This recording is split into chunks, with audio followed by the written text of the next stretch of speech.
Tiniyak ng Department of Trade and Industry na walang taas presyo sa pangunahing bilihin hanggang katapusan ng Abril. Ito raw ang napagkasunduan ng ahensya at iba't ibang mga manufacturer sa kanilang pulong noong Lunes. Posibleng may mga manufacturer daw kasing ayaw munang dumagdag sa gastusin ng mga consumer at posible rin daw na mayroon pang inventaryo ng kanilang mga produkto sa mga pamilihan kaya hindi pa kailangang magtaas ng presyo dahil sa delivery ng panibagong supply. Dahil dito wala raw paggalaw sa presyo ng higit 200 produkto sa listahan ng DTI para sa suggested retail price. Ilulunsad naman ng DOTR ang Service Contracting Program para sa mga pampublikong sasakyan sa Abril 15. Yan daw ay para matiyak na tuloy-tuloy pa rin ang biyahe ng mga PUV sa gitna po yan ng pagsirit ng presyo ng produktong petrolyo. Ayon po sa DOTR, nakakuha na sila ng 1 bilyong pisong pondo mula po sa Department of Budget and Management para rito. Ilulunsad daw ng programa o ang programa sa buong bansa.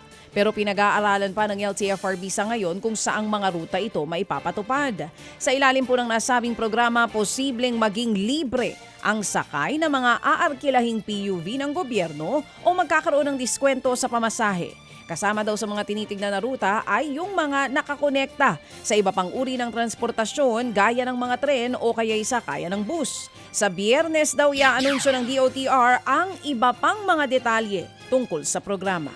Posibleng mangalahati ang produksyon ng bigas sa bansa kung hindi mag-aabot ng sapat na tulong ang gobyerno sa gitna ng sigalot sa Middle East. Sa pagdinig sa Senado, nagbabala ang Department of Agriculture tungkol sa hamon na dala ng mataas na presyo ng petrolyo sa pagtatanim ng mga magbubukid.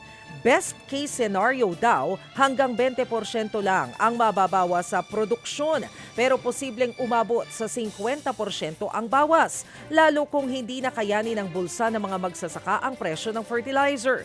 Sabi ni DA Undersecretary Assis Perez, kailangan maglabas ng 37 bilyong pisong subsidiya sa susunod na 3 buwan para mapanatiling stable ang agrikultura at pangingisda. Bumaba naman po ang bilang ng mga kapatid nating walang trabaho nito lamang buwan ng Pebrero.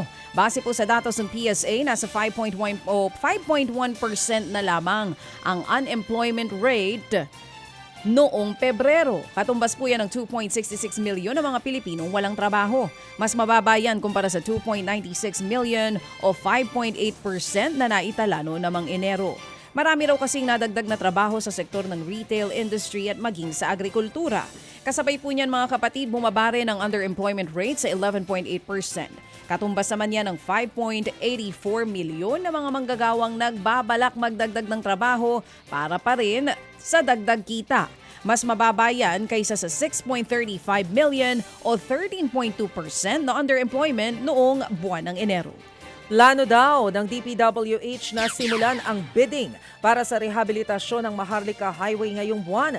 Ayon sa ahensya, posibleng abutin ng 16 na bilyong piso ang gastusin sa pagpapaayos ng higit 3,000 kilometro ng kalsada. Umaasa din si DPWH Secretary Vince Dizon na makumpleto agad ang rehabilitasyon nito bago matapos ang 2027.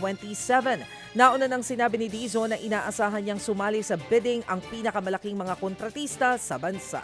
Mga kapatid, para sa iba pang mga balita at impormasyon, sundan niyo po kami sa X, Instagram, Facebook at syempre sa TikTok, True Network PH. Mag-subscribe din po kayo sa aming YouTube channel, True Network. May website din po tayo, truenetwork.ph, at pwede nyo rin po kaming mapanood sa Channel 19 ng aming True FM TV. Lagi pa rin makinig sa radyo dito po sa 105.9 True FM dahil dito, laging true sa'yo, kapatid. Dito tayo sa totoo, tunay at tapat.